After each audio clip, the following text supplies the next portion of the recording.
Ladies, let me tell you something about men.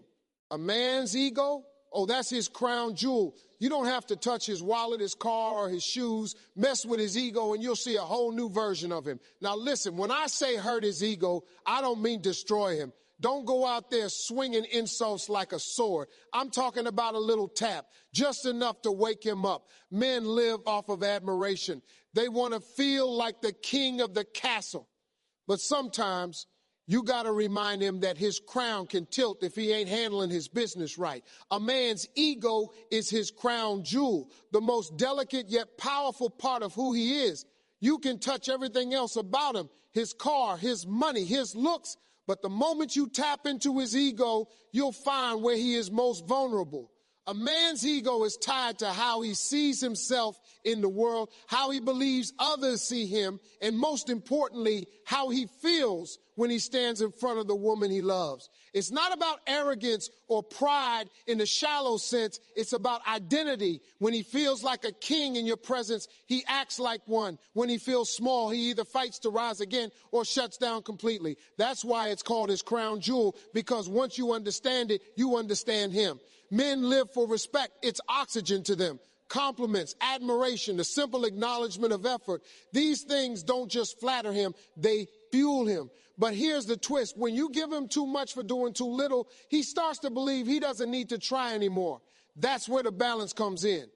When you withhold your applause at the right time, when you show him that not every move he makes deserves a standing ovation, it stings his ego. That sting is powerful. It reminds him that love isn't automatic. It has to be maintained. Just like a crown needs polishing, his role as your man requires effort. Now, hurting his ego doesn't mean tearing him apart. Don't confuse a bruise with a wound. If you cut too deep with harsh words or constant criticism, you won't spark passion. You'll spark resentment. The goal isn't to make him feel unworthy. It's to make him remember that your respect is earned, not given for free. That slight bruise makes him think, wait a minute, did I get too comfortable? Did I stop doing what I used to do to win her heart? And when a man starts asking himself those questions, he gets back in the game. He starts calling more, listening more, surprising you more, because now his ego is on the line. See, a man's love is tied to pursuit. He wants to win. He wants to prove. He wants to stand tall in your eyes. When you handle his ego wisely, you're not just boosting him up, you're directing his energy back into the relationship. Bruce tells him, you're slipping, step it up. And when he does step up, he does it with passion because his pride is involved. Nothing drives a man harder than the thought of losing the respect of the woman he values most. But here's the secret you can't forget. After the bruise, you must give him the bandage. If you keep him hurting too long, he won't see you as his safe place. He'll see you as his opponent. The magic is in the rhythm. You let him feel the sting, then you let him feel your softness again. Show him that you can check him and still love him. That's the dual power that makes a man fall deeper, because he knows you're strong enough to challenge him but tender enough to heal him. A man's ego is his crown jewel, fragile but priceless. Treat it with wisdom, and you'll never have to chase his love. He'll chase you. Because once he feels that you are the one who knows how to bruise him just enough to keep him growing, while still being the one who makes him feel like a king, he will love you madly, endlessly, and without hesitation. Don't destroy his ego, just bruise it lightly. That simple idea can change the way love works between a man and a woman. You see, a man's ego is like glass. It can reflect light beautifully, but if you hit it too hard, it shatters. Once it's shattered, you don't just have a man with hurt feelings. You have a man who feels stripped of his worth, a man who may withdraw, shut down, or even build walls you'll never be able to climb again. That's why the key is not destruction, but precision. A little bruise doesn't break him, it wakes him up. It makes him see that he can't take you for granted, that his role as your partner requires effort, presence, and consistency. When you bruise his ego lightly, you're not humiliating him, you're challenging him. Men need that challenge because comfort can make them lazy. If he feels like he can give you the bare minimum and still keep your admiration, he'll eventually stop trying. But when you withhold a little praise, when you don't laugh at every joke, when you don't gush over things that barely required effort, he feels it. That little bruise makes him think, hold up, I've got to step it up. It sparks his competitive side, the part of him that wants to be the best in your eyes. But here's the danger. If you go too far and tear him down instead of checking him, you flip the switch from motivation to destruction. A destroyed ego doesn't chase love. It retreats from it. He may stop opening up. He may stop sharing his dreams. He may even stop listening altogether because now he sees you as the one who cuts too deep. Respect is everything to a man. And once he feels it's gone, he can't thrive. So the secret is subtlety. A look, a pause, silence when he expected applause. These small actions can bruise his ego in just the right way without crushing it. Think of it like training. You don't break a good horse. You guide it, you nudge it, you correct it until it learns how to run with strength and discipline. It's the same with a man. If you guide his ego instead of destroying it, you'll get a man who puts in the effort because he knows you won't reward shortcuts. But you'll also get a man who feels safe enough to keep striving because deep down he knows your corrections are not meant to belittle him, but to bring out his best. Another important thing to remember is timing. Don't bruise his ego in front of a crowd. Don't embarrass him in front of his friends, family, or coworkers. That doesn't just bruise, it wounds. A private check carries more weight and more dignity. When you tell him in a quiet moment that he could do better, he hears it differently. He doesn't feel attacked, he feels challenged. That's the difference between a bruise that makes him rise and a blow that makes him collapse.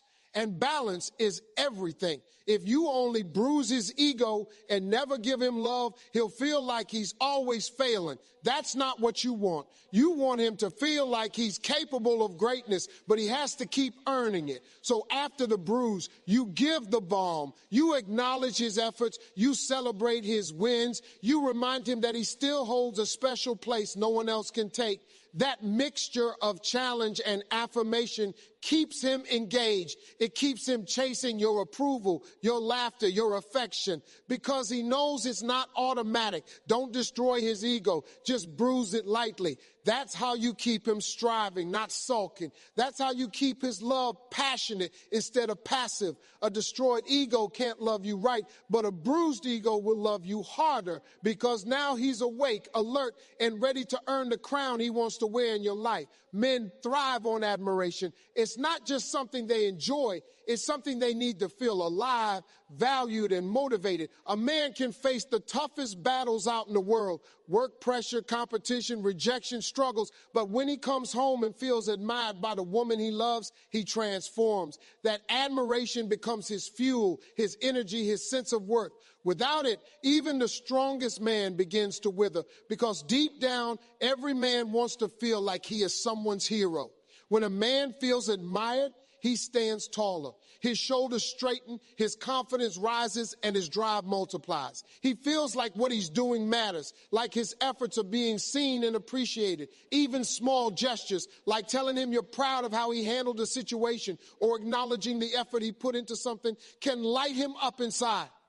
To a man, admiration isn't about feeding arrogance. It's about confirming that his role, his presence, and his actions have meaning in your life. It's the silent cheer that tells him, I see you, I value you, and I believe in you.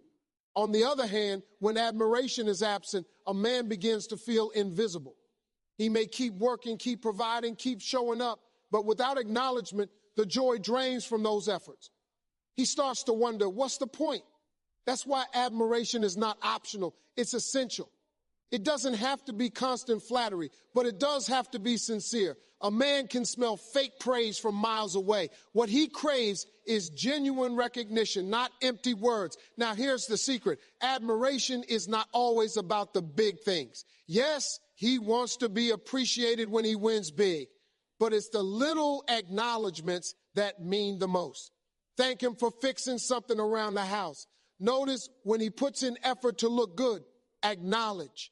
When he's trying harder to listen or support you, these moments tell him that his efforts, no matter how small, are not wasted.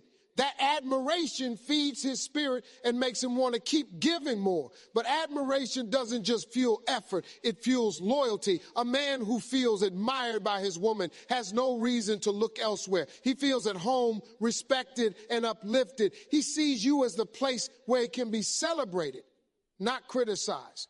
And because of that, he ties his sense of pride and purpose to your love. That's why so many men say they want respect even more than love, because to them, admiration is the truest form of respect. It tells them they are capable, worthy, and man enough. However, balance is everything. Too much empty praise can make him complacent, while constant criticism can make him shut down. The power lies in strategic admiration. Admire the right things, admire his effort, his growth, his character, not just his possessions or achievements. When you admire the qualities that truly define him, you're not only boosting his confidence, you're shaping his identity. You're showing him what kind of man he can be at his best, and he will strive to live up to that image. And don't forget, admiration doesn't always need words. Sometimes it's the way you look at him, the way you smile when he enters the room, the way you brag about him to others. Those silent gestures are louder than speeches. They tell him without saying a word that he is the man you believe in. Men thrive on admiration because it gives them purpose. It makes them want to build, protect, and provide. It keeps them chasing excellence, not just for themselves, but for the woman who sees their worth. When you give a man genuine admiration, you don't just make him happy, you make him unstoppable. A small ego check sparks pursuit, and that is one of the most powerful truths about how men love. A man is naturally wired to chase, to conquer, to pursue what he desires. It's built into him from the beginning, whether it's winning a game, closing a deal, or capturing the heart of the woman he loves. But here's the thing. If he feels like the prize is already secured and nothing more is required, his effort begins to fade. That's where the ego check comes in. It's not about tearing him down. It's about reminding him that love is not a trophy you win once and leave on a shelf. It's a game you keep playing. When you lightly check his ego, you create a gap. That gap isn't rejection, it's a signal. It tells him, you're good, but you can do better. It wakes up the part of him that wants to prove, that wants to impress, that wants to feel like he is still worthy of your attention and admiration. That little bruise on his pride doesn't make him run away. It makes him lean in harder. It triggers the pursuit instinct that lies dormant when things get too easy. Think about it like this. When you don't laugh at every joke, when you don't compliment him just because he expects it, when you pause before giving the approval he thought was automatic, he feels it. It's not cruelty, it's clarity. He realizes he can't coast. He has to earn the smile, the laugh, the touch. That realization makes him sharpen up, bring his best, and re-engage with you on a deeper level. The chase is reignited, and with it comes passion. But here's the important part. The ego check has to be small, not crushing. If you go too far, if you constantly criticize, nag, or dismiss, you don't spark pursuit. You kill motivation. A man who feels like he can never win will eventually stop trying. But a man who feels like he almost won, who senses he's close but not quite there, will keep chasing until he gets it right. That's the sweet spot you want to create, the tension between comfort and challenge. This pursuit is not just about winning you over again. It's about growing into a better man. When he feels that little bruise, he pushes himself to rise, not just for your approval, but for his own pride. He wants to be the man who deserves you, the man who can stand tall knowing he gave his best. That's why a small ego check doesn't just benefit the relationship. It benefits him as an individual. It reminds him to keep striving, to keep leveling up, to keep becoming the man he was meant to be. And let's not forget, pursuit keeps love alive. In the beginning, when he was trying to win your heart, every text, every call, every date was filled with excitement and effort. Over time, comfort sets in, and that fire can dim. But when you check his ego just enough to remind him that you are not a prize he can take for granted, the fire returns. He starts planning, surprising, listening, paying attention, because his ego won't let him lose ground with you. The beauty of it is that the pursuit makes him love more deeply. A man values what he works for.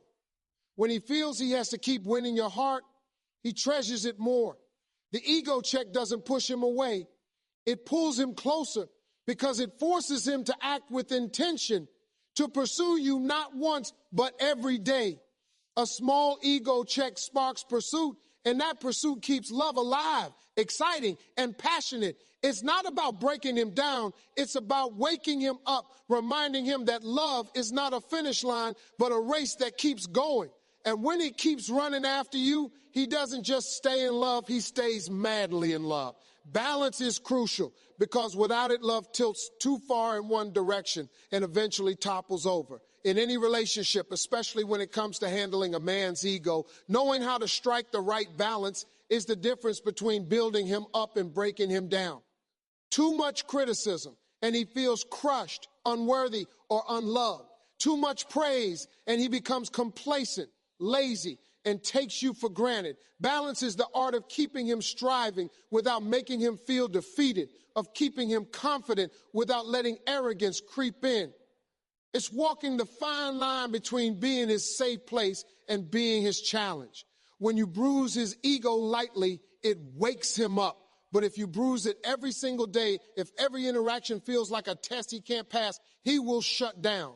His pride will turn into resentment, and instead of running towards you, he'll start pulling away. On the other hand, if you only feed his ego endlessly, always clapping for the bare minimum, he won't see a reason to grow. He'll believe that what he gives is enough, even when it isn't. That's why balance matters. You want him to feel respected, but not spoiled, challenged, but not broken. Balance also means knowing when to speak and when to stay silent. Not every mistake needs to be called out. Sometimes silence speaks louder than criticism. Let him feel the space and reflect on his own. Other times he needs to hear your words, honest, direct, but not cruel. That's the balance of correction, enough to guide him, not enough to wound him. A man doesn't need perfection in a partner, but he does need fairness, and fairness comes from balance. Another part of balance is timing. You don't check his ego when he's already down, when life has beaten him up outside. If his boss just yelled at him, if he just faced rejection or failure, that's not the moment to remind him of what he's lacking at home. That's the moment for encouragement, the moment to build him back up. Later, when the dust settles, when he's steady again, that's when you nudge him, remind him of what more he can be. A man never forgets the woman who knows when to hold him and when to challenge him. That balance makes him trust you, respect you, and fight for you.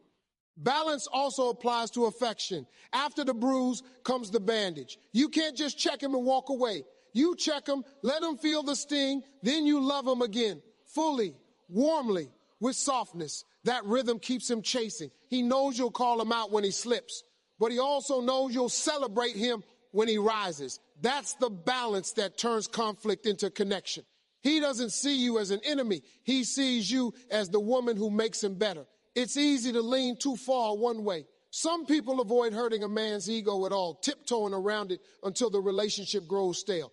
Others go the opposite way, constantly challenging, correcting, even tearing him down until there's no love left to hold on to. But the magic is in the middle. Not too soft, not too harsh, not too quiet, not too loud. Balance is what makes love last, because it creates a cycle of respect, challenge, growth, and comfort. At the end of the day, balance is crucial because it keeps the relationship alive and steady. A man thrives when he feels respected, but also knows he must keep earning that respect. A woman thrives when she can love freely without being walked over. Balance is the bridge between the two. It makes the love strong enough to endure challenges, yet tender enough to stay sweet. Without balance, love tips over. With balance, it grows deeper, stronger, and unstoppable. The strategy makes him shift from comfortable to captivated, and that shift is the heartbeat of lasting love. In the beginning of a relationship, men naturally pursue. They put on their best suits, bring their best jokes, plan their best dates, and go out of their way to win a woman's attention. That pursuit is filled with excitement because he feels like he's working for something valuable. But once he feels like he has won, comfort sets in. Comfort is warm, but it is also dangerous. Comfort whispers to him that the work is done, that he doesn't need to try as hard anymore. When a man gets too comfortable, effort fades, passion cools, and the spark that once lit, the relationship begins to dim. That's why the right strategy is so powerful. It jolts him out of comfort and back into pursuit, turning his love from routine into passion. The strategy is simple but delicate. Bruise the ego just enough to remind him that love is not on autopilot, and then nurture him enough to remind him why he's fighting. When he feels that tiny bruise, that pause before your laughter, that raised eyebrow instead of blind approval, it unsettles him. It's a signal that he cannot coast. And that unsettled feeling awakens his competitive side, the part of him that thrives on winning. Suddenly, instead of assuming he already has all of you, he starts working to earn more of you. That's when the shift happens. The comfortable man who once took things for granted becomes the captivated man who is eager to chase again. Captivation is different from comfort because it's active. Comfort says, she's here, I've got her. Captivation says, I need to keep her, I need to keep proving myself, I need to keep winning her love every day.